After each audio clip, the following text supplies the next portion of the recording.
amigos de Benepress, bienvenidos a una nueva edición de ¿Qué dice? El día de hoy estaremos entrevistando al abogado Cristina Isakura. Ella está promoviendo un reglamento de protección a los venezolanos que se encuentran en España. Bienvenida, Cristina. Bueno, muchísimas gracias por la invitación. Felicitarles a todos los que están haciendo este trabajo porque sabemos desde aquí lo complicado que es esta labor periodística que están cumpliendo dada la situación de Venezuela. Bien, Cristina, para empezar, danos una introducción del proyecto que estás promoviendo. Tengo entendido que eres la líder que está al frente de este tema para dar protección a los venezolanos que se encuentran en España o que tienen intenciones de emigrar debido a la situación que vive el país actualmente. Bueno, vamos a partir de la base de que la protección temporal como tal, más allá de, no es una iniciativa, no se podría llamar como tal, sino que es una directiva europea que surge a partir de 2001, y esta directiva de la Unión Europea surge un poco por el flujo migratorio importante de algunos países que desbordaron Europa en su momento. ¿Bajo cuáles leyes internacionales o antecedentes legales se está amparando este proyecto, este reglamento?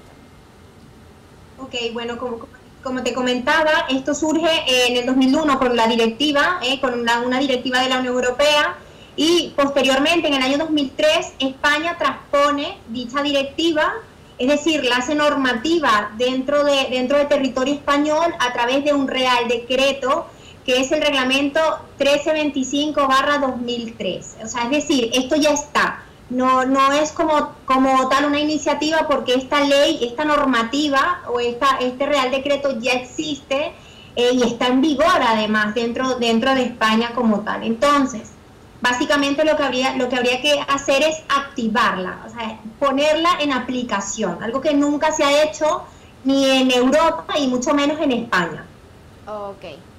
¿Y cuáles serían los beneficios jurídicos que tendría esto para los venezolanos? Bueno, realmente el Real Decreto o la directiva está diseñada primero para beneficiar a aquellas personas que se han visto desplazadas y además que este desplazamiento ha sido forzoso, y llamamos forzoso por una reiterada violación de derechos humanos, violencia, conflicto armado, personas que estén o hayan estado en grave peligro con una violación sistemática de derechos humanos y además que sea un movimiento masivo. Eso es lo que básicamente dice la normativa. ¿A qué se llama movimiento masivo? Bueno, la doctrina la llega a definir como, no hay una definición exacta, pero la doctrina ha llegado al acuerdo que siempre y cuando se desplacen más de 10 familias o más de 50 personas, ya se podría considerar como una afluencia masiva. Entonces, la directiva o la normativa debe de activarse cuando las personas se encuentren dentro del territorio español, es decir, esto aplicaría para los venezolanos que estén dentro de, no solamente de España, sino de otros países del mundo, porque hay muchísimos países que la están aplicando. Un caso sería Estados Unidos, no lo aplica para Venezuela, pero sí que lo aplica para otros países, como por ejemplo Siria. Entonces, esa sería la base. Ahora, me preguntabas hace rato cuáles serían los beneficios. Bueno, estos serían el estatuto, ¿no? ¿Qué estatuto se le concedería a las personas que se les llega a conceder la protección temporal? Sería un estatuto, en primer lugar, el derecho a residir dentro del territorio español, derecho a trabajar, y una diferencia clave para entender esto entre el sistema de asilo y la protección temporal es que las reagrupaciones en el caso de la protección nacional con el asilo son muy complejas, sobre todo cuando parte de la familia se encuentra en el país de origen, pero con la protección temporal esta familia también, aunque se encuentre en el país de origen, podría ser reagrupable. Es decir, ellos podrían entrar al territorio también y beneficiarse de dicha protección. ¿En cuál etapa se encuentra actualmente el proyecto? ¿En cuál etapa? Es un neonato. Es un neonato y tengo que llamar primero que todo a la prudencia, a la responsabilidad. Esto, repito, esto tiene un arma de doble filo. Lo primero que quiero es que la gente entienda que esta directiva jamás, repito, se ha aplicado en Europa y jamás, porque además está hecha para la solidaridad de los pueblos europeos, para que se distribuyan esta masa importante de flujo migratorio, como el caso de Venezuela, y por tanto, sin en España. ¿Esto qué nos dice un poco? Bueno, que no se... es complicado que se active también dentro de España, porque recordemos que España está dentro de la Unión Europea. Entonces, el hecho de que España active la protección también sería un efecto dominó para el resto de los países de la Unión Europea. Esto es lo peligroso de por qué no es tan fácil que el Estado español la llegue a conceder. Y además, porque esto traería como consecuencia algo que ellos denominan, que yo no estoy de acuerdo, tampoco aclaro, pero algo que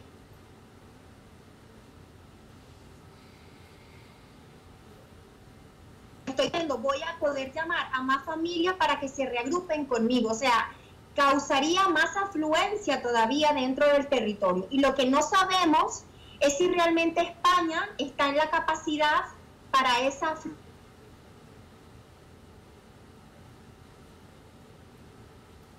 Otros beneficios que sería la libertad de circulación. Cristina, sí. Me dijiste que lo que no sabemos es que España esté realmente preparada, algo así. Creo que hasta allí te pudimos escuchar.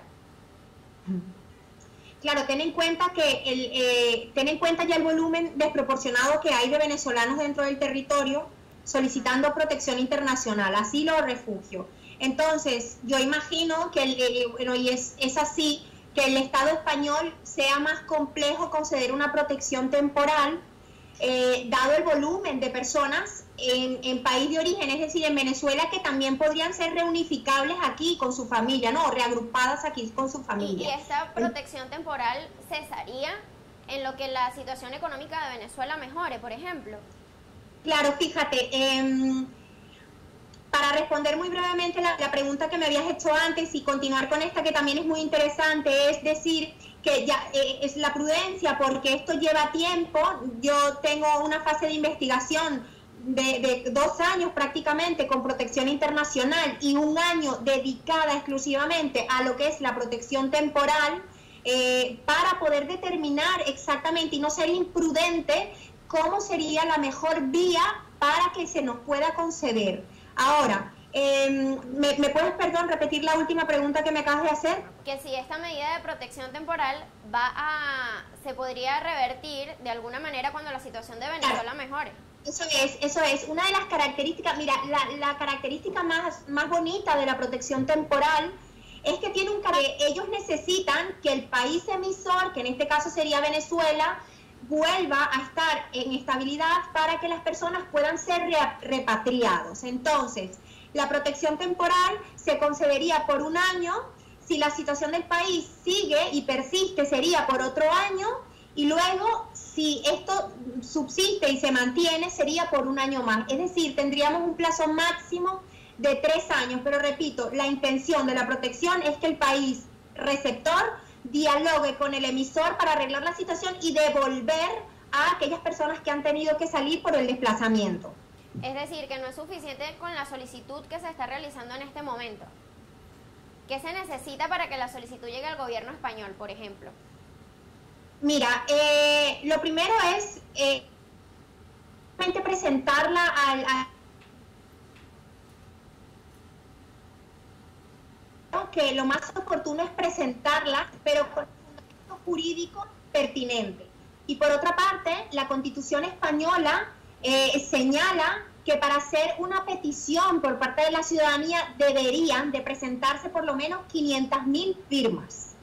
Entonces, dicho esto, una de las cosas importantes que nos corresponde hacer a todos, no es solamente mi trabajo, es organizarnos con el fundamento que ya está hecho, porque yo, repito, tengo 1 año y ya está preparada el documento de más de 90 páginas con la solicitud, y presentarlo junto con la mayoría o la gran cantidad de firmas que podamos recoger para presentarla al Ministerio del Interior y esperar una respuesta, pero una respuesta impulsada, no solamente una persona, ni por 10, ni por una asociación, sino por un volumen importante de ciudadanos, residentes, españoles, solicitantes de asilo, cualquier persona que sume como ciudadano activo para hacer la petición fundamentada, con peso ciudadano, con peso de ciudadanía.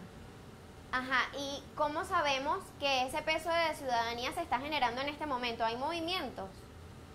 Ahora no hay movimiento. Tengo que decir que, bueno, que hay un movimiento un poco de que hemos ido sacando esta normativa, y ahora el próximo paso es que, bueno, vamos a empezar a recoger firmas, pero de la manera más prudente, no queremos hacer un llamado masivo, y esto llevará tiempo. Estamos en 5.000 o 6.000 firmas. Pero bueno, ya eso fue la primera base para saber la disponibilidad de las personas, pero no puedo decir exactamente cuándo se va a terminar de firmar. Nosotros lo que estamos proponiendo simplemente es que los venezolanos que tengan un documento, por ejemplo, como la solicitud de asilo, se les conceda protección temporal. Y las personas que están indocumentadas también. ¿Esto de la protección sustituiría o desplazaría el tema de los asilos o no? Sí, está hecho además para eso. El ministerio debería contestar rápido cuando se haga la solicitud y las personas podrían obtener su permiso de residencia. Bueno, Cristina, yo creo que esto que estás promoviendo es un tema que podría representar una gran esperanza para los venezolanos que desean migrar a España. Ya para cerrar, ¿podrías decirnos qué deberían hacer los venezolanos? ¿Cómo mantenerse motivados? ¿Cómo generar este activismo ciudadano? Bueno, es importante recalcar que la protección temporal es para los ciudadanos venezolanos que se encuentren en España y para sus familias directas que sean reagrupables que se encuentren aún en Venezuela, no para del todo emigrar a España.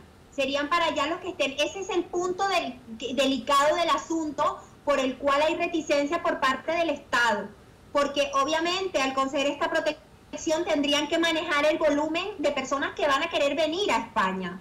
Ok, recomendaciones. Primero, mucha entereza al pueblo venezolano. Desde aquí todos nosotros, las personas que estamos en España, pensamos en ustedes día a día. Hay muchísima familia que está aquí y que está sembrada, comparte allí, comparte aquí. Esto no es ideal para absolutamente nadie, es una razón humanitaria, nuestro deseo de estar construidos o reconstruidos como nación. Mi recomendación es entereza, fuerza, no solamente para el pueblo venezolano en Venezuela, sino para el pueblo venezolano que se encuentra emigrando, y que necesitamos ser lo más correctos y lo más prudentes para hacer alguna solicitud de estas características que, repito, es inmensa, sabiendo que nunca se ha llegado a conceder. Así que mucha prudencia, y vamos a hacerlo con cautela y bien, caminando despacitos, pero con pasos firmes. Bien, Cristina, muchas gracias. Estábamos conversando con Cristina Isakura, abogado que está promoviendo un sistema de protección para los venezolanos que se encuentran en España. Gracias, Cristina. Hasta aquí llegó esta edición de ¿Qué dice? Nos vemos en una próxima oportunidad.